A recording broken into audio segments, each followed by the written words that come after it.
আপনাদের প্রতি আমাদের বা রাষ্ট্রের সকলের প্রত্যাশাও বেশি। বাছাই করা সদস্যরাই কিন্তু এই র্যাপিড অ্যাকশন ব্যাটালিয়নের শুধু rapid action battalion arm forces department থেকে army, navy, air force, police, coast guard, BGB মোট 7টি সংস্থার সদস্য বাছাই করা, যারা একটু চ্যালেঞ্জ মোকাবেলা করতে, যারা ভারে তাদের কর্মকাণ্ড দিয়ে দেখিয়েছে যে সে উত্তম অন্যদের তুলনায়, তাদেরকে নিয়ে তো এই র্যাপিড অ্যাকশন। তা সেক্ষেত্রে আমাদের দেশবাসী, জনগণের সকলের প্রত্যাশার ভাগটাও আপনাদের উপর বেশি। ওটা আপনারা মনে করেন কিনা যে আপনাদের প্রতি এক্সপেকটেশনটা?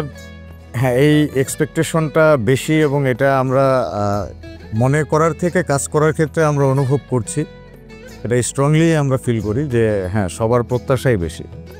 অনেক সমস্যায় আসে আসলে যেটা আমার করার কথা না বা পুলিশিং কার্যক্রমের অংশ না, তারপরেও মানুষ আসে। ইভেন ফ্যামিলির অনেক প্রবলেম নিয়েও অনেকে ফোন দেয়। এরকমও হয়েছে যে বাসায় ঝগড়াঝাটি হচ্ছে, এটা নিয়েও ফোন দিচ্ছে। তারা আশা করছে যে হ্যাঁ, র্যাব আসলে হয়তো এটার একটা সমাধান হবে।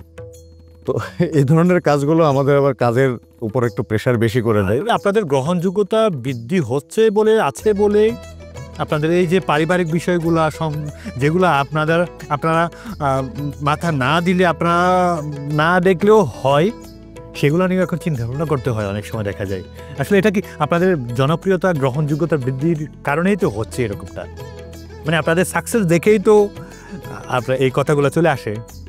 হ্যাঁ, শিওর, অবশ্যই মানুষ হয়তো তার একটা প্রত্যাশা তো তৈরি হয়, তার একটা ভেতরে নিজস্ব আত্মবিশ্বাস থেকে। হয়তো সে বিশ্বাস করছে যে হ্যাঁ, অন্য কেউ সমাধান না করে দিলেও র্যাবের কাছে গেলে হয়তো এটার একটা সমাধান পাওয়া যাবে। এক্স্যাক্টলি। তো এই সমস্ত ক্ষেত্রে আমরা চেষ্টা করি যে যেটা আমার জুরিসডিকশনের না, নিজে না করলেও অ্যাটলিস্ট চেষ্টা করি সেই সংস্থাকে বলে কাজটা করে দেওয়ার জন্য। তো কোনো না কোনোভাবে সে তো আমার দেশেরই মানুষ, সে একটা সমস্যা নিয়ে এসেছে, কারো তো সমাধান করতে হবে। তো হয়তো এমনিতে হচ্ছিল না, আমরা বলে দিলে হয়তো কাজটা একটু গতিশীল হয় এবং তার সমস্যাটা সমাধান হয়। তো সবাই চাই যে সবাই মিলে ভালো থাকে। তো এই কারণে আমাদেরকে এই কিছুটা অতিরিক্ত কষ্ট করতে হয় এবং এটা আমরা খুব আনন্দের সাথেই গ্রহণ করি।